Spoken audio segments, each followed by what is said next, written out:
വടി കൊടുത്ത് അടിമേടിക്കുന്നതിൽ കോന്നി MLA-യും എൻ്റെ ഒരു പ്രിയപ്പെട്ട ഒരു സുഹൃത്തും കൂടിയായിട്ടുള്ള KU ജനീഷ് കുമാർ ഒരു അതിവിദഗ്ധനാണ്. കാരണം ഒരു കാര്യവുമില്ല, അദ്ദേഹം ചുമ്മാ കയറി ഓരോ ഡയലോഗ് ഇടും, അവസാനം ഇത് തിരിച്ചു വന്ന് ബൂമറാങ് പോലെ അദ്ദേഹത്തിന്റെ പള്ളക്ക് തന്നെ കയറുന്ന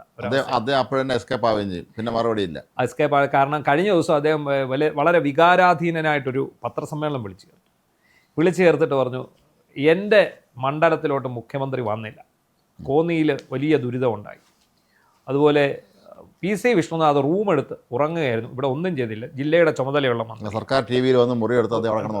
അപ്പം ഇതിന് ഇദ്ദേഹത്തിൻ്റെ ഈ വിമർശനം അങ്ങ് അതിര് കടക്കുകയും ഇവിടുത്തെ ചാനലുകൾ, അതായത് ഇടത് ചാനലുകളാണല്ലോ ഇവിടെ ഉള്ളത് മുഴുവൻ, ഇവരിത് വലിയ സംഭവമായിട്ട് കൊട്ടിഘോഷിക്കുകയും ചെയ്തപ്പോൾ പ്രതികരിക്കാതിരിക്കാൻ വിഷ്ണുനാഥിന് നിർവാഹമില്ലാതായി.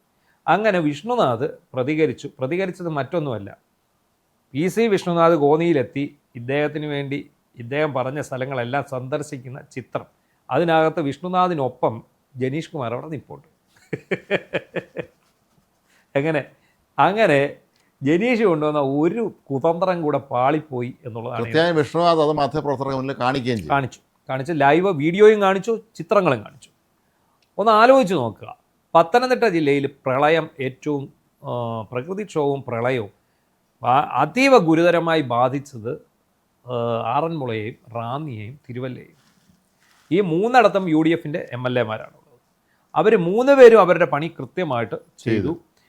PC വിഷ്ണുനാഥ് ക്യാമ്പ് ചെയ്ത് കാര്യങ്ങൾ എല്ലാം ചെയ്തു. മുഖ്യമന്ത്രി VD സതീശൻ വന്നപ്പോൾ അദ്ദേഹം ഈ 3 സ്ഥലങ്ങളിലും പോയി. 3 സ്ഥലങ്ങൾ എന്ന് പറഞ്ഞാൽ 2 സ്ഥലങ്ങളിൽ പോയി, 3-ൽ 2 അദ്ദേഹം പോയി. അതാണ് സത്യത്തിൽ സംഭവിച്ചത്. പക്ഷേ നമ്മുടെ തിരുവല്ലയിൽ രമേശ് ചെന്നിത്തല എത്തി ക്യാമ്പുകളൊക്കെ സന്ദർശിക്കുകയും ചെയ്തു. ഇതാണ് സത്യം. അല്ല, പക്ഷേ ഈ CPM-നെ സംബന്ധിച്ചിടത്തോളം ഈ വീടടക്കുന്ന അവസ്ഥയിൽ ഒരു ദിവസം ഓരോന്നെങ്കിലും ഓരോ കഥ കണ്ടെത്തി അടിക്കുക എന്നുള്ളതാണ്. പക്ഷേ അതെല്ലാം ഈ അടിച്ചു പോകുന്നു, നമ്മൾ നേരത്തെയൊക്കെ പറയാറുള്ളത് പോലെ ബൂമറാങ്ങായിട്ട് തിരിച്ചു വന്ന് വരെ മുഖത്തൊക്കെ അടിക്കുന്നു എന്നുള്ളതാണ് ഇതിൻ്റെ ഏറ്റവും രസകരമായ കാര്യം. ഈ പ്രളയ ദുരിതാശ്വാസം നടത്തുന്നതിന് പകരം ഇതൊക്കെ ഇവന്മാർ അനുഭവിച്ചോട്ടെ എന്ന് ചിന്തിക്കുന്ന ഒരു വലിയ അന്തംഗമ്മികളെ നമ്മുടെ നാട്ടിൽ ഇപ്പോഴും ഉണ്ട്. അവർ സോഷ്യൽ മീഡിയയിൽ കിടന്ന് നിരന്തരം ബഹളം വയ്ക്കുന്നുണ്ട്. അവർക്കിതൊരു വലിയ പ്രോത്സാഹനമായിരിക്കും ഈ ഒരു ജനീഷ് കുമാറിൻ്റെ പ്രസ്ഥാനങ്ങൾ. അതെ, വോട്ട് ചെയ്തപ്പോൾ ഓർക്കണമായിരുന്നു അത്ര. കാരണം ക്യാപ്റ്റൻ ഉണ്ടല്ലോ, കപ്പൽ മുക്കാത്ത ഒരാളാണല്ലോ. നിങ്ങൾ ചിരിക്കാത്ത ഈ മനുഷ്യൻ, അതായത് ചിരിക്കുന്ന ആ മനുഷ്യനേക്കാൾ ഈ മനുഷ്യൻ ചിരിച്ചില്ല എന്നുള്ളതാണ് നിങ്ങളുടെ കുറ്റം. ഈ മനുഷ്യൻ ചിരിക്കാത്തതൊന്നും അല്ലല്ലോ ഇവിടുത്തെ കുറ്റം. ഈ മനുഷ്യൻ ഈ നാടിനെ എങ്ങനെ മുടിപ്പിക്കാം, പ്രളയമായിക്കോട്ടെ, ഓഖി ആയിക്കോട്ടെ, കോവിഡ് ആയിക്കോട്ടെ, ഏതൊക്കെ തരത്തിൽ ഈ നാടിനെ മുടിപ്പിക്കാം, കൈയിട്ട് വാരാം, ഫണ്ട് കൈയിട്ട് വാരാം എന്നതിൽ ഗവേഷണം നടത്തിക്കൊണ്ടിരിക്കുന്ന ഈ എല്ലാത്തിലും ഉപരി എങ്ങനെ വിദേശയാത്ര നടത്താം. അതെ, ഓരോ നമ്മുടെ നാട്ടിലെ ദുരന്തങ്ങളെയും മുതലെടുത്തുകൊണ്ട് കുടുംബാംഗങ്ങളെ വിളിച്ചുകൂട്ടി ഭാര്യയും മക്കളെയും പേരക്കുട്ടികളെയൊക്കെ വിളിച്ചുകൊണ്ട് നേരെ അടുത്ത വിദേശത്ത് പോയി പഠിക്കാൻ പോവാം.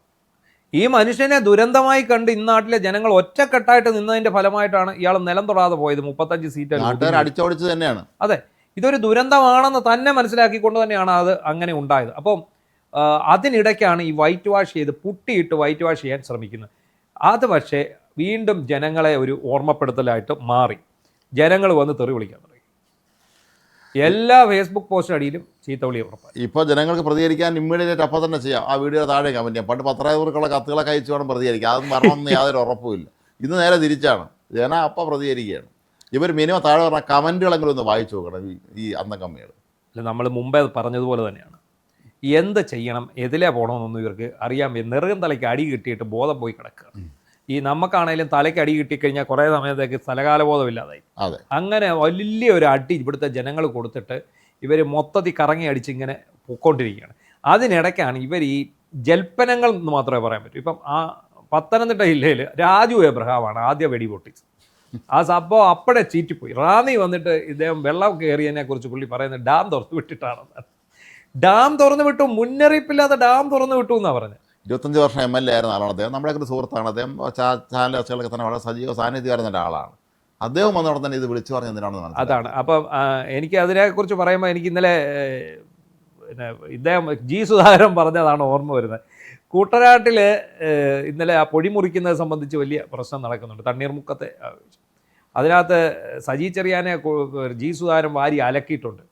2018 അയ്യോ എൻ്റെ നാട്ടിൽ വെള്ളം കയറി ജനങ്ങൾ മരിക്കുന്നതെന്ന് പറഞ്ഞ് വിളിച്ചു മരിക്കുന്നേന്ന് വിളിച്ച രാത്രി അന്ന് ഒന്നും ചെയ്യാൻ പറ്റാത്ത നിസ്സഹായതയോട് പോയതാണ്. അതുപോലെ അല്ല ഇപ്പോഴത്തെ ഭരണമെന്നാണ് ഇദ്ദേഹം പറഞ്ഞത്.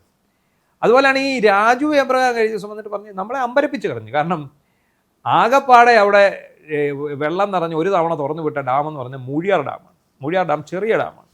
അതിനകത്ത് ചെറിയ തോതിൽ മഴ പെയ്താൽ പോലും പെട്ടെന്ന് വെള്ളം നിറയുന്ന ഡാമാണ്. അപ്പോൾ ഈ ബാക്കി ഡാമുകളിലെല്ലാം 40% പോലും ജലം ഇല്ല. പിന്നെയുള്ള തുറന്നു വിട്ടു എന്ന് പറയുന്നത് എന്താണെന്ന് ചോദിച്ചാൽ നമ്മുടെ മണിയാർ ബാരേജാണ്. അതിനെ ഡാമെന്ന് പോലും പറയാൻ പറ്റില്ല. ഈ മണിയാർ ബാരേജ് 3 വർഷമായിട്ട് തുറന്നു കിടക്കുകയാണ്. ഇത് കഴിഞ്ഞ LDF സർക്കാർ ഇതൊന്നും നോക്കിയില്ല. ഇത് തുറന്നു ഒഴുകിക്കൊണ്ടിരിക്കുകയാണ്. ഇത് അറ്റകുറ്റപ്പണിയുടെ പേരിൽ ഈ തുറന്നു വെച്ചാൽ അത് മാത്രമല്ല, കാർബറാണ്ടത്തിന് ഇതിൻ്റെ കാർബറാണ്ട എന്ന് പറയുന്ന യൂണിവേഴ്സൽ ലിമിറ്റഡ് എന്ന് പറയുന്ന കമ്പനി ആണ് ഇവിടെ വൈദ്യുതോൽപാദനം ഏറ്റെടുത്തിരിക്കുന്ന പ്രൈവറ്റ് കമ്പനിയാണ്. അതിന് സർക്കാർ അത് പാട്ടത്തിന് കൊടുത്തിരിക്കുന്ന ഒരു സ്ഥലമാണ്. അപ്പോൾ എന്താണെങ്കിലും അതിൻ്റെ കരാർ പുതുക്കുന്നത് സംബന്ധിച്ചുള്ള വിവാദങ്ങളും മറ്റും നടക്കുന്ന ഇടയ്ക്കാണ് ഇതിന് അറ്റകുറ്റപ്പണിയായിട്ട് ഇതിൻ്റെ ഷട്ടർ മുഴുവൻ പൊക്കി വെച്ചിരിക്കുകയാണ്. 5 ഷട്ടർ പൊക്കി വെച്ചിരിക്കുകയാണ്. അതുകൊണ്ട് മഴ പെയ്താലും വെള്ളം വന്നാലും എല്ലാം അതിനകത്തൂടെ ഒലിച്ചങ്ങ് പോകത്തില്ല. LDF സർക്കാരിൻ്റെ കാലത്താണ് ഇത് തുറന്നു വെച്ചത്. ആ ഡാമാണ് തുറന്നു വിട്ടു എന്ന് രാജു എബ്രഹാം പറഞ്ഞു. അത് കൂടാതെ അപ്പോൾ എനിക്ക് തോന്നുന്നു ഇപ്പം നാഥനില്ലാ കളരിയാണ് പത്തനംതിട്ടയിലെ CPM. അവിടെ ശരിക്കും അതിൻ്റെ ഒരു പ്രവർത്തനം തന്നെ അലങ്കോലപ്പെട്ട് കിടക്കും. പത്മകുമാർ വിഷയത്തിൽ തന്നെ അവിടെ വലിയ തോതിലുള്ള ഒരുപാട് വിഷയങ്ങളുണ്ട്. ഒന്ന്, ഈ രാജു എബ്രഹാം മനസ്സോടെയാണ് ജില്ലാ സെക്രട്ടറി സ്ഥാനം ഏറ്റെടുത്തത്. അത് ഒരു ഒത്തുതീർപ്പ് സ്ഥാനാർത്ഥി എന്ന നിലയിൽ വന്നതാണ്. രാജു എബ്രഹാമിന് ഒരിക്കൽ കൂടി മത്സരിച്ചാൽ കൊള്ളാമെന്ന് ഉണ്ടായിരുന്നു. അപ്പോഴാണ് ആ മണ്ഡലം കൊണ്ടുവന്നിട്ട് കേരള കോൺഗ്രസിന് കൊടുക്കുന്നത്. അത് മനഃപൂർവ്വം കൊടുത്താൽ പിണറായി വിജയൻ്റെ കളി തന്നെയായിരുന്നു. അതെന്തിനാണെന്ന് ചോദിച്ചാൽ രാജു എബ്രഹാമിനോട് താല്പര്യക്കുറവിൻ്റെ പേരിൽ ഇനി മാത്രമല്ല രാജു ജയിച്ചാൽ മന്ത്രിയാക്കേണ്ടത്. ഇത്രയും വർഷം ജയിച്ച ആളാണ്, അയാളെ ഇനി ഒഴിവാക്കാൻ പറ്റത്തില്ല. 5 തവണ MLA ആയിരുന്ന ആളാണ്. അപ്പോൾ അതുകൊണ്ട് തന്നെയാണ് ആ സീറ്റ് നേരെ കേരള കോൺഗ്രസിന് വിട്ടുകൊടുത്തത്. ആ കേരള കോൺഗ്രസ് ഇത്തവണ അവിടെ തോറ്റമ്പുകയും ചെയ്തു. കാരണം അയാളുടെ MLA പ്രവർത്തനമൊക്കെ വളരെ ബിലോ ആവറേജ് പ്രവർത്തനം മാത്രമായിരുന്നു ഉണ്ടായിരുന്നു. അത് മാത്രമല്ല ഈ ഒരു ഇതിൽ പോയി. അപ്പോൾ ഇതിങ്ങനെ ഈ പാർട്ടിക്ക് ഒരു നാഥനില്ല. കാരണം ഇപ്പോൾ സംസ്ഥാനത്ത് എന്താ സംഭവിക്കുന്നത്? ബ്രിട്ടാസ് കയറി ഇടപെട്ടുകൊണ്ടിരിക്കുകയാണ്. ബ്രിട്ടാസാണ് ഇപ്പം പാർട്ടി സെക്രട്ടറിയായി എല്ലായിടത്തും ന്യായങ്ങൾ പറഞ്ഞുകൊണ്ടിരിക്കുന്നത്. നമ്മുടെ തമ്പിതിരിയുടെ ചീത്തവിളിക്ക് ശേഷം അല്പം കുറഞ്ഞിട്ടുണ്ടെങ്കിൽ പോലും പക്ഷെ കാര്യങ്ങൾ ഇപ്പം ബ്രിട്ടാസ് തന്നെയാണ് വെളിയിറങ്ങി എല്ലായിടത്തും പറയുന്നത്. ഗോവിന്ദ മാഷ് പറഞ്ഞ അവസ്ഥാവും നന്നായിട്ട് അറിയാം. അതെ. അപ്പോൾ അതുപോലെ ഈ രാജു എബ്രഹാം പറഞ്ഞൊന്നും ഏക്കാതെ വന്നതോ ചീറ്റി പോവുകയും ചെയ്തതോടാണ് അടുത്ത അവതാരമായിട്ട് വന്നതാണ് ജനീഷ് കുമാർ. അപ്പോൾ അദ്ദേഹം വന്ന് VD സതീശൻ എന്തുകൊണ്ട് എൻ്റെ നാട്ടിൽ വന്നില്ല? അവിടെ വരേണ്ട കാര്യമില്ല. എന്താ കാര്യമെന്ന് ചോദിച്ചാൽ ഈ പറയുന്ന പോലെ ദുരിതാശ്വാസ ക്യാമ്പൊന്നും അവിടെ ഇല്ലായിരുന്നു. ആകെയുള്ള ഒരു ക്യാമ്പായിരുന്നു.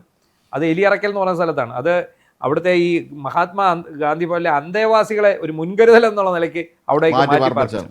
ആ ക്യാമ്പിലാണ് വിഷ്ണുനാഥ് എത്തിയതും ഒരുപാട് അന്തേവാസികൾ നിലത്ത് പായും കമ്പളവും ഒക്കെ വിരിച്ച് കിടക്കുന്നതിൻ്റെ അടുത്ത് നിന്ന് ഇവരെ എല്ലാം കണ്ട് അതിനൊപ്പം നിന്ന് ഈ കാഴ്ചകളെല്ലാം വിവരിച്ചു കൊടുക്കുകയാണ് ആര്?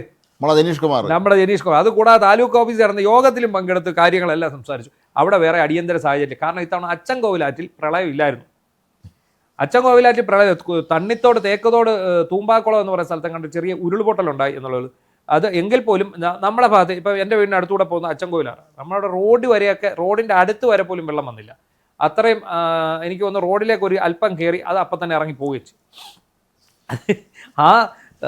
അങ്ങനെ ഒരു അവസ്ഥ ഉള്ളപ്പോഴാണ് എൻ്റെ നാട്ടിൽ വന്നില്ല മുഖ്യമന്ത്രിക്കെതിരെ വളരെ